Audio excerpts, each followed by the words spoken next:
I need it for my clientele too, so don't go anywhere. No. Thank you. Thank you. Yeah.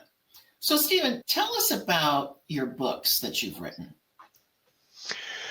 The first book I wrote is called Money and the Prosperous Soul, and a person can find that on Amazon. It did very well. I'm really proud of that book. And what will people find in that book?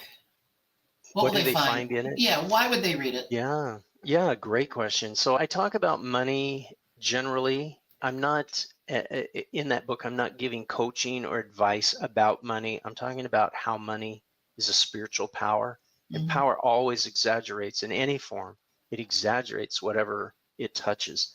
And when money interacts with us, it exaggerates our heart and our spending and all of these things that come out of us, what we buy, what we save, how we borrow. All of those things are extensions of our belief system. So money exaggerates what we believe to be true. And so in that book, I talk about belief systems that are toxic and belief systems that are sound and time proven. Of course, one of the most successful cultures, maybe the most successful culture in history, is the Jewish culture.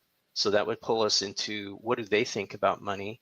And the source that's most reliable for that is the Bible. When we look in the Bible around truth, we realize I believe some of those things, but we also believe, we'll find if we're honest, we believe some other things that are not in the Bible. And that contest is what the Bible calls a divided heart.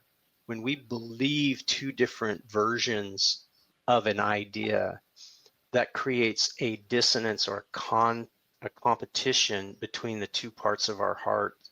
And so I talk about that in the book. I talk about a poverty spirit. I talk about the spirit of mammon. Mammon is a word that just means worship of money or wealth. Doesn't really mean greed, but we translate it as greed in our culture, but it's much deeper than greed. I'm reminded of something you talked about not too long ago with regard to the Greek mindset, and I believe you said the Hebraic mindset. Would that fit right in here to help my audience understand what you're talking about a little bit more? Wow. Yeah. So a Greek lens, what happened is the Roman Empire basically ruled the world at one point. So the Roman lens, the way of looking at the world, was Roman, so to speak, during the Roman Empire. The Roman lens is a violent lens. It's a military lens. It's a slave and master lens. And we can see evidence of that around us in parts of the world and in some companies and some individuals. And I'm not saying they're Roman individuals. I'm saying that they perceive their world through a lens that they look through that is Roman in origin. Okay. But the reason I start with the Roman lens is because the Greek lens, ancient Greece came up with the philosophers, and this would be Aristotle and Plato and all the great geniuses of our past, Socrates, and these guys would come up and they began to talk about beauty, and they talked about scarcity and competition and pleasure. And what happened is that Greek mindset began to influence the Roman mindset. That means it began to grow worldwide. And what happened is the Greek mindset, the lens of the ancient Greece was pleasure and scarcity. So we began to lay down our weapons and feed our personal appetites. Okay. That lens shift destroyed the Roman Empire and spread itself everywhere around the world.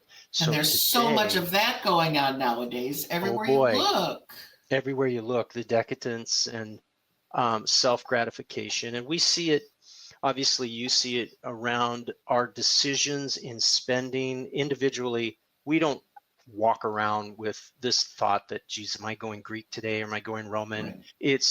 We have values that are formed and established by those mindsets, and they're generations old. These things are not new, and they are embedded in our family conversations and culture, what grandma said, what grandpa talked about, just all these things, we grow into them and they're very natural to us.